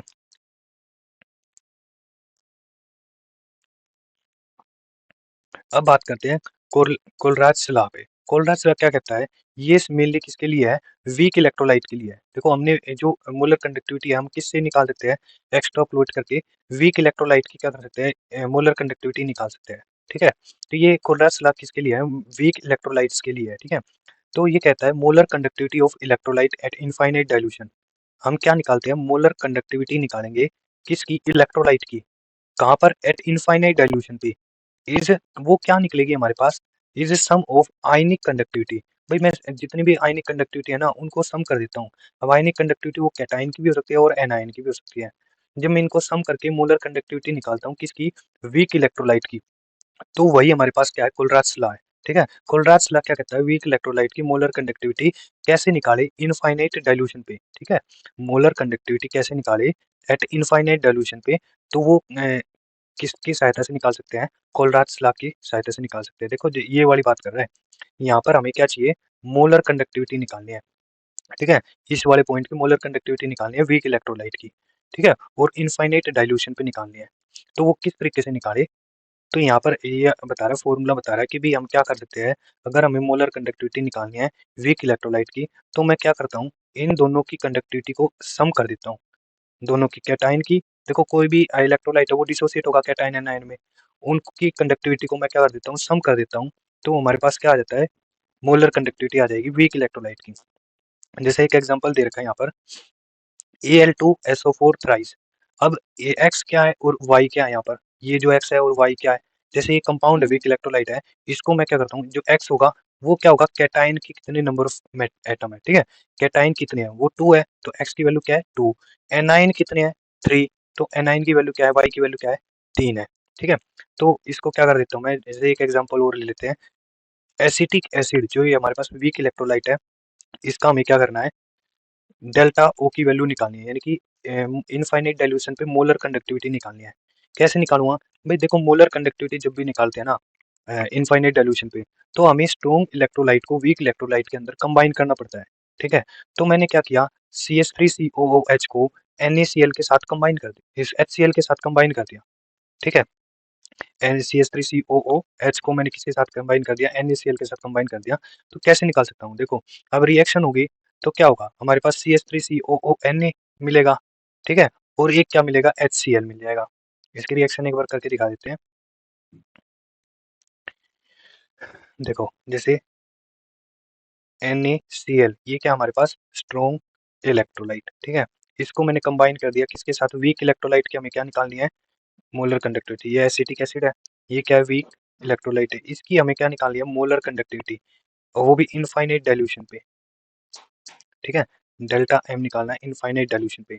तो वो कैसे निकालेंगे, देखो मैं इस वो दोनों को कंबाइन करता हूँ तो ये क्या बनेगा, CH3COO, H की जगह पे क्या आ जाएगा, Na आ जाएगा, प्लस, और इसकी जगह पे क्या आ जाएगा, Cl, H को ले लेगा, ठीक है। तो यहाँ बन जाएगा मेरे पास HCl। अब इसकी मोलर कंडक्टिविटी कैसे निकाल सकता हूँ भाई, अगर मुझे इसकी मोलर कंडक्टिविटी पता है, डेल्टा नोट इसकी पता है मुझे, किसकी, CH3COO, Na की अगर मुझे पता है, ठीक है, और अगर मुझे इसकी पता है HCl की, ठीक है। अगर मैं क्या करता हूँ, इसमें से मोलर कंडक्टिविटी काट देता हूँ मैं किसकी, NaCl की। देखो अब सोच के देखो भी, CH3COO, Na और HCl, यहाँ से अगर मैं NaCl को हटा दूँ, तो इसको हटा दो और Cl को हटा दो, तो हमारे पास जो मोलर कंडक्टिविटी मिलेगी वो किसकी मिलेगी, CH3COO, H की मोलर कंडक्टिविटी मिल जाएगी, ठीक है। तो ये हमारे पास मेथड होता है मोलर कंडक्टिविटी निकालने का, और यही हमारे पास क्या कहता है, डीबे इक्वेशन कहती है भाई। इस तरीके से हम वीक कोरस ला क्या कहता है, वीक इलेक्ट्रोलाइट की हम क्या निकाल सकते हैं, मोलर कंडक्टिविटी निकाल सकते हैं। तो देखो वही टर्म लिखी हुई है यहाँ पर। नेक्स्ट हमारे पास आता है क्वांटिटेटिव एक्सपेक्ट ऑफ इलेक्ट्रोलाइसिस। जो इलेक्ट्रोलाइसिस है उसका क्वांटिटेटिव एक्सपेक्ट देखते हैं। तो इसमें क्या करना है हमें भाई, देखो एक मोल इलेक्ट्रॉन कितना चार्ज कैरी करता है वो कैलकुलेट करना है भाई। मान लो एक इलेक्ट्रॉन है, उसके ऊपर चार्ज कितना होता है हमें पता है, 1.6022 इंटू 10⁻⁻19 कूलम्ब होता है, ठीक है। पर मैं चाहता हूँ कि भाई एक मोल के अंदर, इलेक्ट्रॉन के अंदर कितना टोटल चार्ज है वो निकालना चाहता हूँ। तो वो कैसे निकालूंगा, जब मैं एक मोल के साथ इसको मल्टीप्लाई कर दूं। अब एक मोल के बारे में मुझे पता है क्या, कि भाई एक मोल के अंदर कितने नंबर होता है, 6.022 इंटू 10⁻23 होता है। तो मैं क्या करता हूँ, एक इलेक्ट्रॉन का जितना चार्ज था उसको एक नंबर ऑफ मोल्स के साथ क्या कर देता हूँ, मल्टीप्लाई कर देता हूँ, ठीक है। तो हमारे पास जो कैलकुलेशन करने के बाद जो चीज आएगी वो क्या आएगी, 96,487। इसको एग्जैक्ट में क्या लिख सकता हूँ, या अप्रोक्सीमेट लिख सकता हूँ, 96,500 ये लिख सकता हूँ। और चार्ज की यूनिट क्या होती है, कूलम्ब, ठीक है। और यहाँ पर क्या है, एक मोल के अंदर बताया कि भाई एक मोल के अंदर कितना चार्ज है, तो क्या आ जाएगा, पर मोल आ जाएगी, ठीक है। तो ये जो हमारे पास नंबर आया ना, 96,500 कूलम्ब पर मोल, इसी को हम क्या बोलते हैं, कांस्टेंट बोलते हैं, जिसका नाम है फेराडे कांस्टेंट। जो ये फेराडे नाम का साइंटिस्ट है, इसी ने फेराडे कांस्टेंट को रिप्रेजेंट किया। इसको डिनोट करते हैं किससे, कैपिटल एफ से, ठीक है। और हमें एक फॉर्मूला पता है, करंट किसके इक्वल होता है, चार्ज अपॉन टाइम के इक्वल होता है ना। करंट क्या होता है, चार्ज अपॉन टाइम होता है। तो यहाँ से हम चार्ज की वैल्यू निकाल सकते हैं, करंट इंटू टाइम। वो चीजें यहाँ पर लिखी हुई है भाई, quantity of electricity is equal to current into time. Charge की यूनिट कूलम्ब, एम्पियर किसकी यूनिट होती है, करंट की, और टाइम की यूनिट क्या हो जाएगी, सेकंड।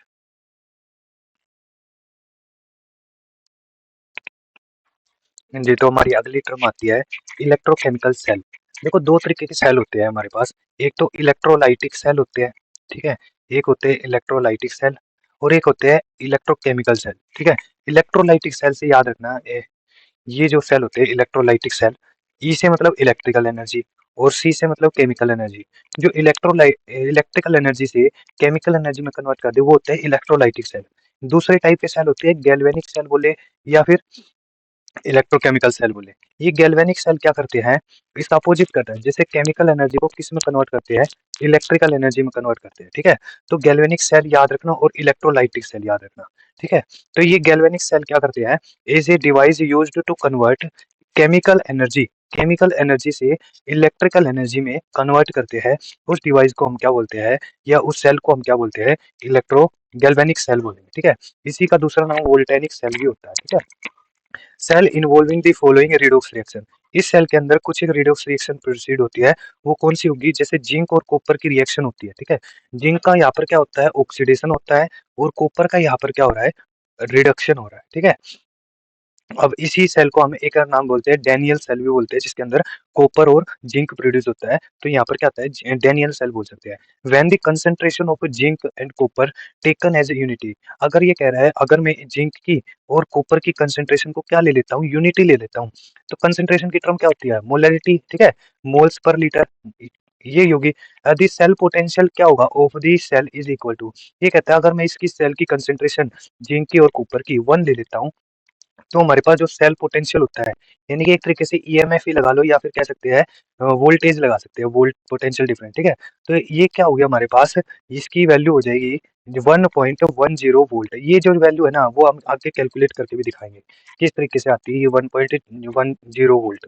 अब कहते हैं अगर ये 1.10 वोल्ट है, अगर इससे ज्यादा पोटेंशियल मैं अप्लाइड करता हूँ, एक्सटर्नल पोटेंशियल मैं बाहर से अप्लाइड करता हूँ इससे ज्यादा, तो क्या होगा, तो वो सेल बिहेव्स करेगी किस तरीके से, इलेक्ट्रोलाइटिक सेल की तरीके से बिहेव करेगी, ठीक है। अगर मैं इस पोटेंशियल को क्या करता हूँ 101.10 वोल्ट से ज़्यादा पोटेंशियल लगाता हूँ, ठीक है, एक्सटर्नल पोटेंशियल ज़्यादा होगा किससे, ई सेल से, तो वो सेल किस तरीके से बिहेव करेगा हमारे पास, इलेक्ट्रोलाइटिक सेल की तरीके से बिहेव करेगा, which convert electrical energy into chemical energy, जो क्या कन्वर्ट करता है, इलेक्ट्रिकल एनर्जी से केमिकल एनर्जी में कन्वर्ट करता है। देखो मैंने ऊपर ही बताया था इलेक्ट्रोलाइटिक सेल, ये रहा, इलेक्ट्रोलाइटिक सेल क्या करता है, इलेक्ट्रिकल से केमिकल में कन्वर्ट करता है। गैल्वेनिक सेल से हम इलेक्ट्रोलाइटिक सेल बना सकते हैं, क्यों, जैसे हम क्या करते हैं केमिकल एनर्जी को इलेक्ट्रिकल में कन्वर्ट कर रहा था, ठीक है।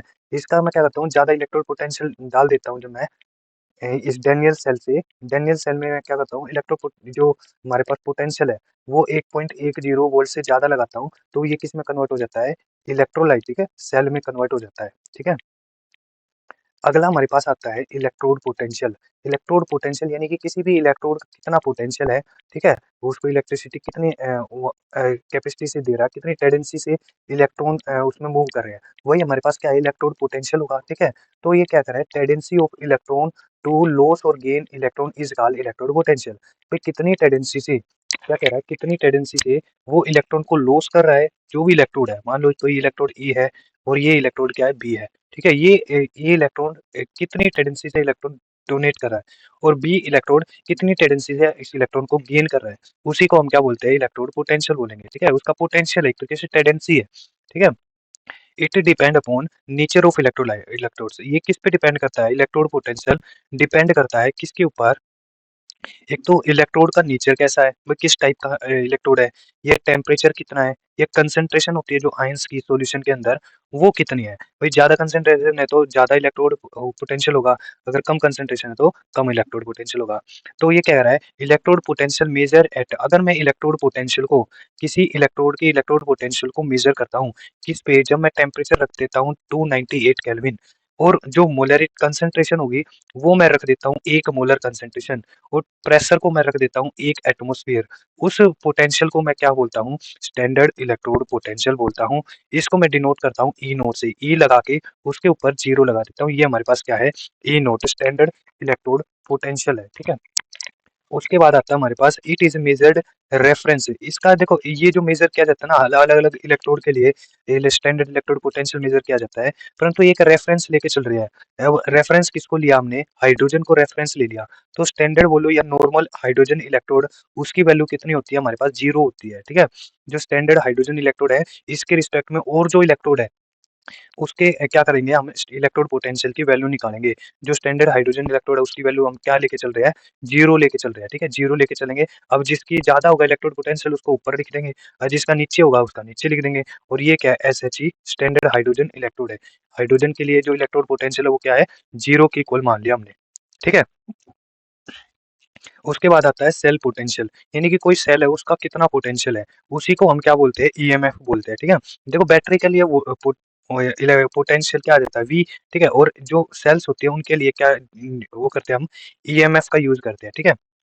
तो हम क्या निकालेंगे, ईएमएफ निकालेंगे किसी भी सेल का, सेल पोटेंशियल भी बोल सकते हैं इसको। तो कैसे निकालते हैं, ये डिफरेंस होता है, किसका डिफरेंस होता है, electrode potential of two half cell, दो हाफ सेल होंगी, एक ऑक्सीडेशन होगी एक रिडक्शन होगी, उन दोनों का जब डिफरेंस निकालते हैं तो हमारे पास क्या आ जाता है, ईएमएफ ऑफ ए सेल आ जाता है, ईएमएफ आ जाती है सेल की। तो क्या कह सकते हैं भाई, ई कैथोड माइनस ई एनोड करता हूँ तो हमारे पास क्या आ जाता है, ई सेल आ जाता है, ठीक है। और EMF of a Daniell cell कैसे निकाला, देखो जो ऊपर लिखा हुआ था ए 1.10, तो ये कैसे निकाला है, जैसे मान लो जो लेफ्ट यहाँ पर राइट साइड में है ना वो क्या है, कैथोड, ठीक है, यानी कि क्या है यहाँ पर रिडक्शन, और ई यहाँ लेफ्ट साइड क्या है, एनोड, ये क्या कर रहा है हमारे पास, ऑक्सीडेशन कर रहा है। अब इन दोनों को मैंने घटा दिया तो क्या मिलेगा, डिफरेंस किया तो हमारे पास ये वैल्यू मिली है, अब इनकी वैल्यू हमने टेबल से देख के लिखी है, ठीक है। तो ये वाली वैल्यू क्या मिल गई हमारे पास, 1.10 वोल्ट मिल गई। इसका मतलब जो ई नोट सेल है किसका, हमारे पास डेनियल सेल का, जो ऊपर देखा था वो इस तरीके से निकाली जाती है। उसके बाद अगला जो हमारे पास कॉन्सेप्ट आता है वो कौन सा कॉन्सेप्ट आता है, इलेक्ट्रोकेमिकल सीरीज का। 21 कॉन्सेप्ट है इलेक्ट्रोकेमिकल सीरीज। ये कहता है भाई जो एलिमेंट होते हैं ना उनको अरेंज करता हूँ। अब अरेंज करने का कोई ना कोई ऑर्डर होगा, भाई क्या चीज डिक्रीज होनी चाहिए, क्या इंक्रीज होनी चाहिए, जिसको हमने एलिमेंट को अरेंज किया है। तो ये कह रहा है जो स्टैंडर्ड रिडक्शन पोटेंशियल होता है ना, इलेक्ट्रोड पोटेंशियल से ही रिलेटेड है ये। स्टैंडर्ड रिडक्शन पोटेंशियल होता है, उसकी इंक्रीजिंग ऑर्डर में मैंने क्या किया, एलिमेंट को अरेंज कर दिया। भाई जिसका रिडक्शन पोटेंशियल क्या है, कम है, उसको नीचे रख दिया, और जिसका ज्यादा होता गया उसको ऊपर करता गया। इस तरीके से जो एलिमेंट को अरेंज किया गया है उसी को हम क्या बोलते हैं, इलेक्ट्रोकेमिकल सीरीज बोलते हैं, ठीक है। इलेक्ट्रोकेमिकल सीरीज क्या है, एलिमेंट को मैंने अरेंज किया है increasing order of electrode potential, reduction potential, ठीक है। स्टैंडर्ड रिडक्शन पोटेंशियल के इंक्रीजिंग ऑर्डर में मैंने एलिमेंट को अरेंज कर दिया। अब ये जो सीरीज बन के तैयार हुई है हमारी, वो ही क्या है, सीरीज इलेक्ट्रोकेमिकल सीरीज है।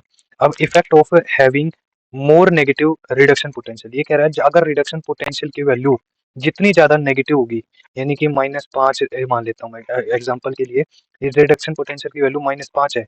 ये नहीं कह रहे जितनी नेगेटिव होगी, यानी कि -6 या -7, जितनी ज्यादा नेगेटिव होगी वैल्यू, वो उतना ही ज्यादा रिड्यूसिंग पावर होगी उसकी, यानी कि उस एलिमेंट की रिड्यूसिंग पावर उतनी ज्यादा होगी, यानी कि वो दूसरे एलिमेंट को उतनी अच्छे तरीके से क्या करेगा, रिड्यूस करेगा। जैसे लिथियम, पोटाशियम और सोडियम, ये क्या एक तरीके से इनका रिडक्शन पोटेंशियल सबसे ज्यादा नेगेटिव होता है, ठीक है।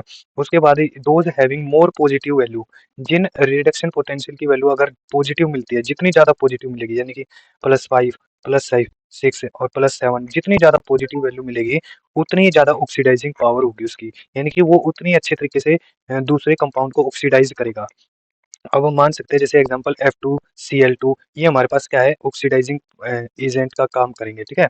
तो हमें पता है भाई लिथियम है वो सबसे ज्यादा नेगेटिव वैल्यू होती है इसकी, ठीक है। तो रिड्यूसिंग स्ट्रॉन्ग रिड्यूसिंग एजेंट होगा, यानी कि दूसरों को सबसे ज्यादा रिड्यूस लिथियम करेगा। दूसरे नंबर पे आता है फ्लोरीन। अब फ्लोरीन क्या है, स्ट्रॉन्ग ऑक्सीडाइजिंग एजेंट है, इसकी सबसे ज्यादा पॉजिटिव वैल्यू होती है, जो रिडक्शन पोटेंशियल है उसकी सबसे ज्यादा पॉजिटिव वैल्यू फ्लोरीन की होती है, इसलिए ये हमारे पास क्या है, ऑक्सीडाइजिंग एजेंट है। और ऑक्सीडाइजिंग एजेंट क्या होता है, जो दूसरों को ऑक्सीडाइज करे, खुद क्या हो जाए, करे, खुद क्या हो जाए, ऑक्सीडाइज हो जाए। उसके बाद हमारे पास एक टर्म आती है क्या, या फिर इक्वेशन आती है, मोस्ट इंपोर्टेंट इक्वेशन है, यहाँ से क्वेश्चन बनता ही बनता है। तो ये कह रहा है भाई हमारे पास एक नर्स्ट इक्वेशन होती है। कौन सी इक्वेशन होती है, नर्स्ट इक्वेशन होती है। वो क्या करती है, पोटेंशियल डिफरेंस होता है जो हमारा इलेक्ट्रोड पोटेंशियल होता है, या उनका डिफरेंस निकालने के लिए नर्स्ट इक्वेशन का काम करता है, ठीक है। नर्स्ट इक्वेशन पोटेंशियल डिफरेंस को निकालने के लिए, ठीक है। तो कैसे निकालते हैं, देखो ये वाली जो है हमारे पास इक्वेशन है वो क्या करती है, जो कंसंट्रेशन का चेंज है या इफेक्ट पड़ा है, कोई सोल्यूट डाल दिया, उसकी कंसंट्रेशन के कारण जो इफेक्ट पड़ा है, या टेम्परेचर के कारण जो इफेक्ट पड़ा है, उसकी वैल्यू को निकालना, इलेक्ट्रोड पोटेंशियल की वैल्यू को निकालना, ठीक है। या ईएमएफ है, नस्ट इक्वेशन बताती है किस तरीके से निकाला जाए। जैसे मान लेते हैं एक रिएक्शन हमारे पास, ये रिएक्शन कौन सी रिएक्शन है, ये रिडक्शन रिएक्शन है। ये कौन सी रिएक्शन है, रिडक्शन रिएक्शन है, क्योंकि यहाँ पर ऑक्सीडेशन स्टेट +n थी। अब इसने n इलेक्ट्रॉन को गेन कर लिया, इलेक्ट्रॉन गेन करने के बाद इस पे जो ऑक्सीडेशन स्टेट है वो कम हो गई। इसका मतलब ये क्या है, एक तरीके से रिडक्शन हो रहा है।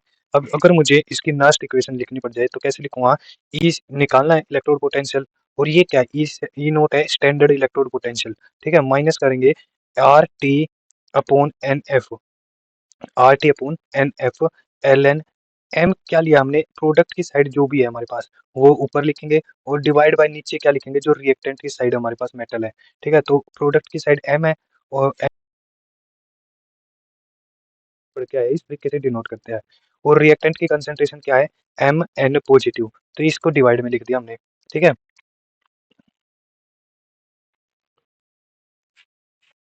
हाँ जी, तो हम कहाँ थे कि भी हम नेक्स्ट इक्वेशन पढ़ रहे थे, ठीक है। तो ये एक तरीके से रिडक्शन वाली रिएक्शन दे रखी है, और ये मैंने एक्सप्लेन कर दिया था कि भी ये किस तरीके से आई है हमारे पास, ठीक है। तो E = E0 - RT/NF ln, और ये हम प्रोडक्ट की कंसंट्रेशन डिवाइड बाय रिएक्टेंट की कंसंट्रेशन लिखते हैं, ठीक है। तो ये क्या लेंगे, 8.314 जूल पर केल्विन और पर मोल, ये ली, ठीक है। और जो हमारे पास है टी की वैल्यू, वो टेम्परेचर ले रखी है हमने यहाँ पर क्या, 298 केल्विन, ठीक है। 298 केल्विन ले लिया। और एफ की वैल्यू हमें पता ही है, फैराडे कांस्टेंट हमने पीछे निकाला ही है। क्या निकाला है? 96,500 कूलम्ब पर मोल, ये हमने निकाला है। ठीक है, अब ये सारी चीजें वैल्यू पुट करेंगे, एन की वैल्यू एज इट इज रखेंगे। ठीक है, एन वैसे होता क्या है, कितने नंबर ऑफ इलेक्ट्रॉन लिए है या फिर उसने गेन किया या लॉस किया है उस पूरी रिएक्शन के अंदर। ठीक है, तो वो एन की वैल्यू होती है, नंबर ऑफ इलेक्ट्रॉन कितने लॉस हुए या फिर गेन हुए। तो यहाँ पर वैल्यू अगर पुट करेंगे, अब एल एन को हम कन्वर्ट करते हैं जब लोग में, तो एक हम कांस्टेंट को मल्टीप्लाई करते हैं, कांस्टेंट को हम क्या करेंगे, मल्टीप्लाई करेंगे। ठीक है, तो यहाँ पर जब हमने मल्टीप्लाई किया इस कांस्टेंट को, तो क्या आया देखो, वैल्यू पुट करते हैं, यहाँ पर एल एन की जगह पे क्या आया, लोग कन्वर्ट किया तो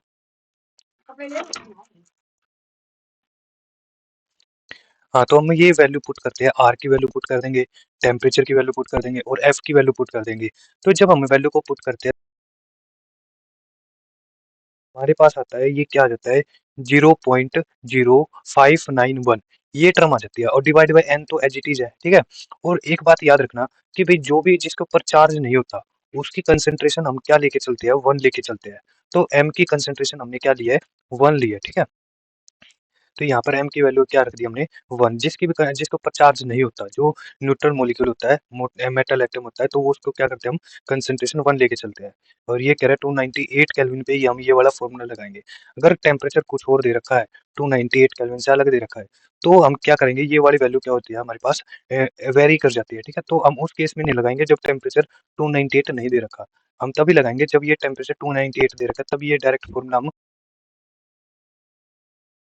के बाद आता है हमारे पास, ये हमारे पास नेक्स्ट इक्वेशन है, ये इंपॉर्टेंट रिएक्शन है, या फिर यहाँ भी ये भी वाली इक्वेशन भी कह सकते हैं ना, ये वाली भी हमारे पास एक इंपॉर्टेंट इक्वेशन कह सकते हैं नेक्स्ट इक्वेशन की। ठीक है, अब कहता है for EMF of a cell, अगर मुझे ईएमएफ निकालना है, एक रिएक्शन दे रखी है हमारे पास डेनियल सेल की। ठीक है, जिंक और कॉपर, और जिंक और कॉपर, यहाँ पर जिंक का क्या हो रहा है, यहाँ पर जिंक का हो रहा है यहाँ पर ऑक्सीडेशन, और कॉपर का क्या हो रहा है, यहाँ पर रिडक्शन हो रहा है। ठीक है, अब क्या करना है, देखो प्योर सॉलिड है, कॉपर और जिंक, इनकी प्योर की कंसंट्रेशन तो क्या हो जाएगी, 1 हो जाएगी, ऊपर ही बताया मैंने। ठीक है, और 298 केल्विन पे करनी है हमें, तो क्या लगाएंगे, E cell is equal to E naught cell minus 0.0591। 298 पे क्या करा मैंने, 0.0591 वाला फॉर्मूला लगा दिया, और कितने इलेक्ट्रॉन का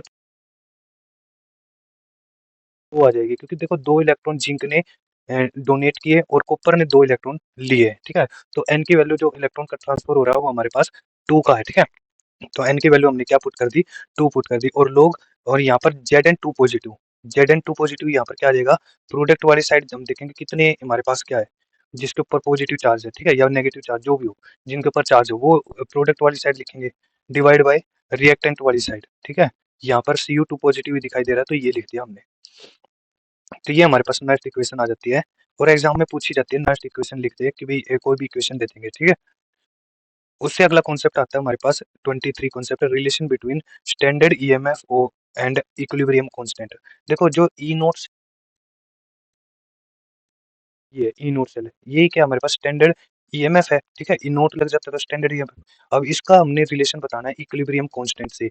अब इक्विलिब्रियम कांस्टेंट है हमारे पास केसी। ठीक है, तो उसका एक डायरेक्ट वैल्यू कह सकते हैं, क्या ई नोट सेल क्या होता है, 2.303 R T upon N F log Kc. ठीक है, ये हमारे पास डायरेक्ट रिलेशन याद रखना पड़ेगा, क्या होता है, E naught cell is equal to 2.303 R T upon N F log Kc, ये हमारे पास क्या होता है, रिलेशन होता है इन दोनों के बीच का। अब ये कह रहा है 298 केल्विन पे क्या हो जाएगा, ये सारी टर्म को पुट करने के बाद 0.0591 अपॉन एन आ जाएगा, और लोग किसी। ठीक है, ये भी हम लगा सकते हैं इसके अंदर।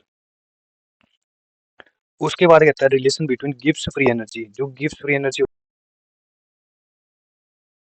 वैल्यू। ठीक है, स्टैंडर्ड गिब्स फ्री एनर्जी के लिए बता रहा है ये, नोट का मतलब है स्टैंडर्ड। ठीक है, ये कहता है स्पॉन्टेनियस के लिए क्या होती है, नेगेटिव होनी चाहिए। ठीक है, स्पॉन्टेनियस रिएक्शन के लिए डेल्टा जी की वैल्यू नेगेटिव होनी चाहिए। ठीक है, अगर नॉन स्पॉन्टेनियस है तो वो रिएक्शन ही नहीं मानी जाती, वो केमिकल रिएक्शन ही प्रोसीड नहीं होती, तो डेल्टा जी की वैल्यू मस्ट है कि भी नेगेटिव होनी चाहिए। तो इसका रिलेशन होता है कि डेल्टा जी नोट, डिफरेंस है डेल्टा जी का, is equal to minus N F E naught cell. ठीक है, ये याद रखना कि भाई अब क्वेश्चन पूछ सकता है, क्या होता है minus N F E naught cell.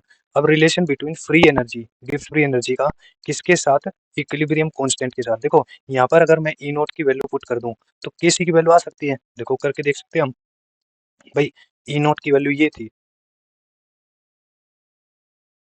क्या था हमारे पास, एन एफ माइनस में N F E naught cell था। अगर मैं इसको वैल्यू को पुट करता हूँ, delta G naught is equal to minus N F E naught cell की वैल्यू पुट करेंगे, क्या आएगी, ये डायरेक्ट पुट कर लेता हूँ 0.0591298 केल्विन पे, ठीक है, एन लोग, या फिर मुझे वो पुट करनी पड़ेगी भाई, क्योंकि एफ वहां से कैंसिल हो जाएगा, ठीक है,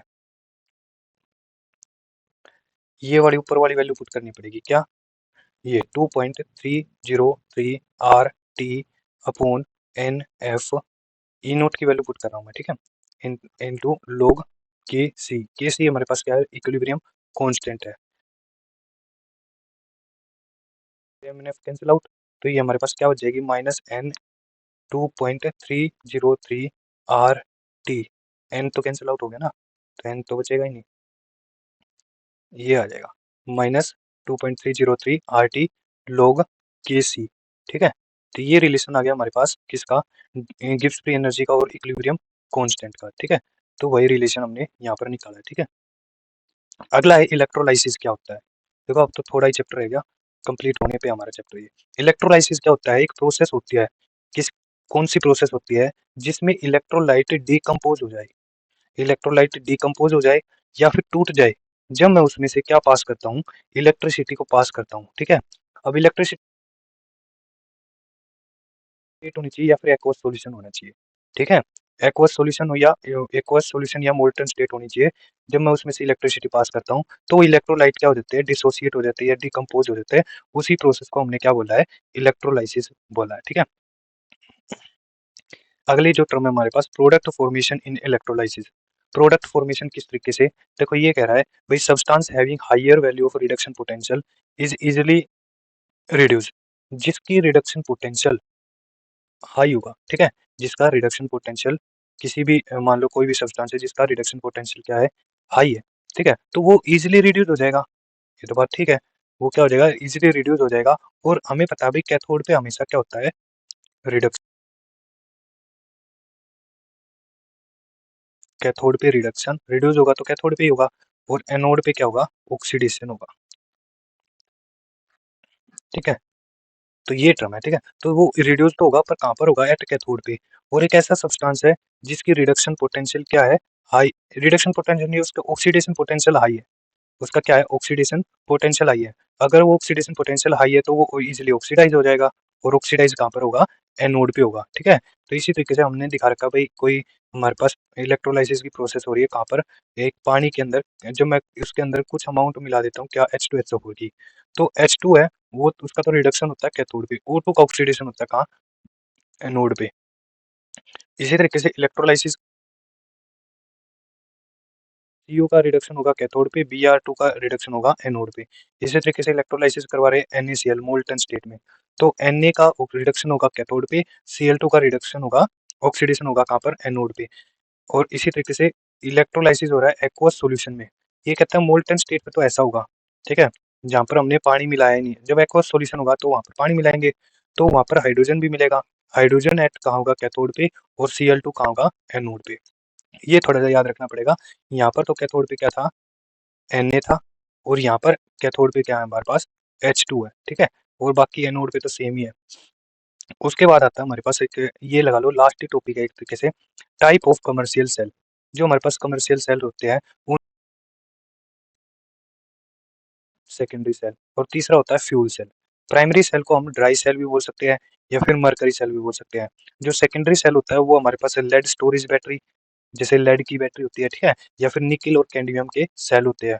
और फ्यूल सेल होते हैं हमारे पास कौन से, हाइड्रोजन और ऑक्सीजन के सेल, H2O2 सेल कह सकते हैं, ठीक है। तो प्राइमरी सेल है वो तो क्या हो सकते हैं, रिचार्ज नहीं कर सकते, उनको दोबारा से चार्जिंग नहीं हो सकती, उनके अंदर अगर एक बार हमने फिल कर दिया तो एक बार अगर वो डिस्चार्ज हो गए ना तो वो दोबारा चार्ज नहीं हो सकते। पर सेकेंडरी सेल को हम क्या कर सकते हैं, दोबारा चार्ज कर सकते हैं। इसी तरीके से हम देखते हैं भाई ड्राई सेल होता क्या है, प्राइमरी सेल क्या है, ठीक है, एक बार देख लेते हैं क्या चीज़ है। It consist of zinc container, देखो ड्राई सेल क्या है कि जिंक का कंटेनर होता है, ठीक है, जिंक का,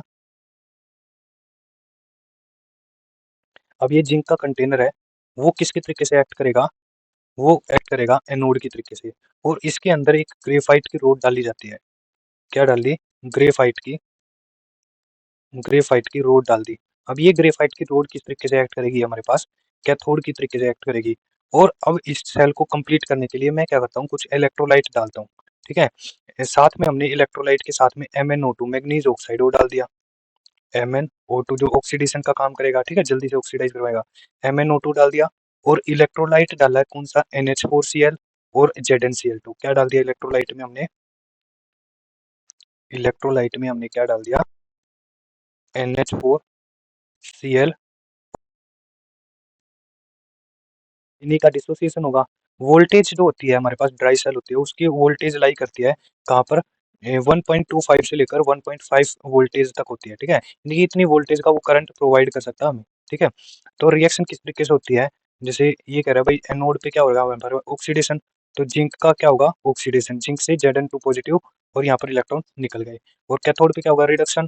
तो MnO2 क्या करेगा इसका, और MnO2 का ऑक्सीडेशन करवाएगा, ठीक है। तो ये क्या करेगा, NH4 पॉजिटिव और 2 इलेक्ट्रॉन, ये क्या कर देगा, इलेक्ट्रॉन को ऐड करवा देगा।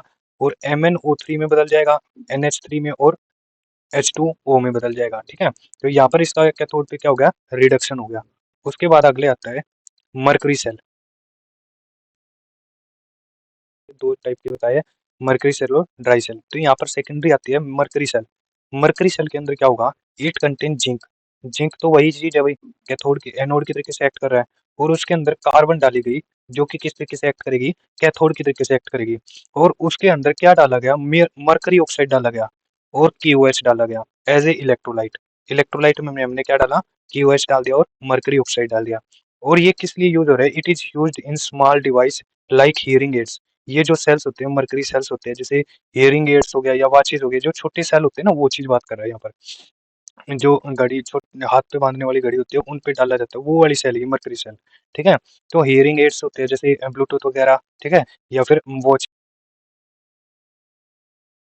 वो कितनी होगी, 1.35 के करीब होगी, ठीक है। जो कौन वोल्टेज होती है, इतने वोल्टेज का यहाँ पर करंट प्रोवाइड कर सकता है ये वाले सेल, 1.35 के करीब, ठीक है। तो इनसे तो ज्यादा बेटर है, ठीक है, इनसे तो ज्यादा वोल्टेज की हमें प्रोवाइड कर रहा है, ठीक है। अगली जो बैटरी, अगला वो जो सेल आता है या बैटरी कह सकते हैं हम इसको, ये कौन सी है, लेड स्टोरेज बैटरी। ये हमारी किस में आ जाती है, सेकेंडरी में, ठीक है। प्राइमरी में जैसे वो घड़ी वाले सेल होते हैं वो, और एक कह सकते हैं हाथ पे बांधने वाले सेल होते हैं, हाथ पे बांधने वाली वॉच होती है, उसके अंदर जो छोटे छोटे सेल होते हैं वो, ठीक है। तो वो एक तरीके से क्या है, दोबारा से रिचार्ज नहीं किया जा सकता, परंतु ये जो सेकेंडरी सेल है उनको बोलते हैं हम बैटरी, ठीक है। तो सेकेंडरी जो सेल है वो जैसे लेड स्टोरेज बैटरी है, निकिन कैडमियम सेल है, इनके बारे में देखते हैं। लेड कंसिस्ट करता है एज ए एनोड, ठीक है। और lead oxide as a cathode. Cathode के लिए कौन सा, लेड ऑक्साइड, लेड किसके लिए, एनोड के लिए। और इसको डिप किया जाता है किसके अंदर, H2SO4 के अंदर, which act as a electrolyte. जो H2SO4 है वो किस के तरीके से एक्ट कर रहा है, इलेक्ट्रोलाइट की तरीके से एक्ट कर रहा है। ड्यूरिंग डिस्चार्जिंग, जो डिस्चार्जिंग की प्रोसेस है, ठीक है, तो वो रिएक्शन यहाँ नीचे दी हुई है। जो एनोड पे है वो क्या होगी, lead plus SO4 twice 2 negative give rise to lead sulphate और +2 इलेक्ट्रॉन, ऑक्सीडेशन हो गया, ठीक है। और यहाँ पर क्या है, lead oxide plus SO4 2 negative 4H positive और 2 इलेक्ट्रॉन, यहाँ पर इलेक्ट्रॉन का एडिशन हो रहा है, इसका मतलब ये क्या है, रिडक्शन हो रहा है। तो ये क्या है, PbSO4 और H2O मिल रहा है। अगर आपको क्या करनी है, चार्जिंग की इक्वेशन लिखनी है, इसको अपोजिट कर दो, एनोड वाली रिएक्शन कैथोड पे और कैथोड वाली एनोड पे लिख दो, ठीक है। ये हमारे पास चार्जिंग की हो जाएगी। उसके बाद आता है हमारे पास कोरोजन। कोरोजन क्या होता है, एक तरीके से जंग लगना, ठीक है, मेटल का खराब होना, स्लोली डिस्ट्रॉय होना, वही हमारे पास क्या होता है, कोरोजन होता है। इसका एक अच्छा एग्जांपल है कोरोजन का, क्या होता है, रस्टिंग ऑफ आयरन, ठीक है। एक बार देखते हैं क्या है, process of a slow conversion of metal into undesirable compound. भाई अनडिजायरेबल कंपाउंड जो हमें पसंद नहीं है, उसमें कन्वर्ट हो जाए मेटल का, ठीक है। और वो स्लोली कन्वर्ट हो रहा है, लाइक ऑक्साइड्स। भाई मेटल के ऊपर क्या जम जाए, ऑक्साइड जम जाए, या सल्फाइड्स की फॉर्म में एग्जिस्ट कर ले, ठीक है। तो वो एक अनडिजायरेबल कंपाउंड हो जाते हैं वो हमारे पास। जैसे रिएक्शन विद मॉइस्चर, जब मैं ऑक्सीजन या मॉइस्चर है या अदर गैस, उसके कारण जो मेटल के ऊपर लेयर बन जाती है ऑक्साइड की और सल्फाइड की, ठीक है। तो उसी प्रोसेस को इसने क्या बोला है, कोरोजन बोला है, ठीक है। अब कॉमन एग्जांपल क्या है इसका, रस्टिंग ऑफ आयरन। जैसे रेट ऑफ कोरोजन डिपेंड करता है अभी किस टाइप की मेटल की रिएक्टिविटी। अगर हाईली रिएक्टिव मेटल है तो जल्दी जंग लगेगा, अगर कम रिएक्टिव है तो नहीं लगेगा। एयर पे डिपेंड करेगा भाई वहां पर मॉइस्चर है या नहीं है, ठीक है। प्रेजेंस ऑफ इम्प्योरिटी ठीक है, कि भाई जो मेटल के अंदर इम्प्योरिटी है वो किस टाइप की है, या फिर क्या कहते हैं स्क्रैचेस इन मेटल, अगर मेटल पे स्क्रैच वगैरह लग जाते हैं तो भी क्या होता है वहाँ पर जंग लगने का खतरा बना रहता है। ठीक है, अगला आता है theory of rusting. Theory of rusting में कुछ नहीं है, ये कह रहा है भाई मेटल के सरफेस पे क्या होती है, एक एयर कॉन्टैक्ट कर जाती है, यानी कि एयर और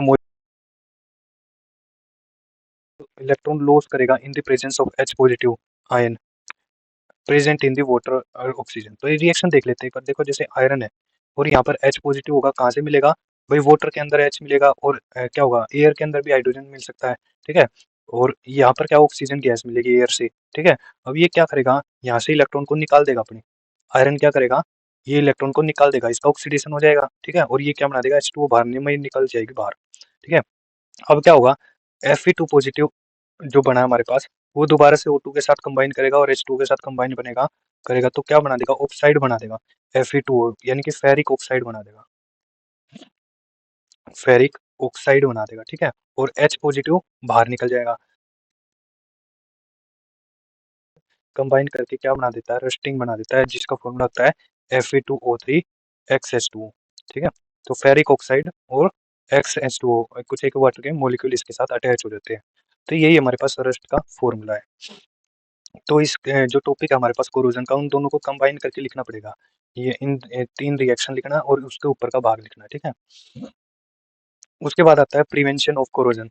कोरोजन को किस तरीके से प्रिवेंट किया जा सकता है, तो इसके अलग अलग मेथड होते हैं। कौन कौन से मेथड है, एक तो होता है बैरियर प्रोटेक्शन। बैरियर प्रोटेक्शन के अंदर क्या करते हैं, हम मेटल के सरफेस के ऊपर क्या कर देते हैं, कोटेड कर देते हैं, किससे, पेंट से, उसके ऊपर पेंट कर देंगे, या फिर ऑयल और ग्रीस ऊपर पेंट क्या कर देंगे, उसको मेटल के सरफेस पे कोट कर देंगे। सकते हैं उसके ऊपर इलेक्ट्रोप्लेटिंग भी कर सकते हैं, किसके साथ, निकिल और क्रोमियम की, या फिर बोल सकते हैं नाइक्रोम की। नाइक्रोम की क्या कर देते हैं, इलेक्ट्रोप्लेटिंग कर देते हैं, उसके कारण क्या होता है, उस पर जंग लगने का खतरा कम हो जाता है पेंट करने से, कह सकते हैं। एक होता है सेक्रीफिशियल प्रोटेक्शन। सेक्रीफिशियल प्रोटेक्शन क्या करता है भाई, आयरन के सरफेस पे हम कवरिंग कर देते हैं, किसकी, एक्टिव मेटल की, कोई भी एक्टिव मेटल है जैसे जिंक और मैग्नीशियम है, उसकी क्या कर देते हैं, कोटिंग कर देते हैं, प्लेटिंग कवरिंग कर देते हैं। When iron is covered with zinc, जब आयरन कवर्ड कर जाता है जिंक के साथ, उस वाली प्रोसेस को हम क्या बोलते हैं, गैल्वेनाइजेशन रिएक्शन बोलते हैं। ठीक है, आयरन के ऊपर जिंक की इलेक्ट्रोप्लेटिंग करना। ठीक है, जिंक की मेटल को आयरन के ऊपर कवर करना, इसी को प्रोसेस को हम क्या बोलते हैं, गैल्वेनाइजेशन प्रोसेस बोलते हैं। उसके बाद अगला मेथड आता है इलेक्ट्रिकल प्रोटेक्शन। इलेक्ट्रिकल प्रोटेक्शन क्या है भाई, आयरन है उसके जो अंडरग्राउंड पाइप्स होती है, अंडरग्राउंड पाइप से जो पानी आता है जिसमें से, उसको प्रोटेक्ट किया जाता है, connecting them with the piece of more electropositive metal. उसको हम क्या कर देते हैं, कवर कर देते हैं या कनेक्ट कर देते हैं इलेक्ट्रोपॉजिटिव मेटल से, या फिर हाईली रिएक्टिव मेटल से, ये मैग्नीशियम और जिंक के साथ।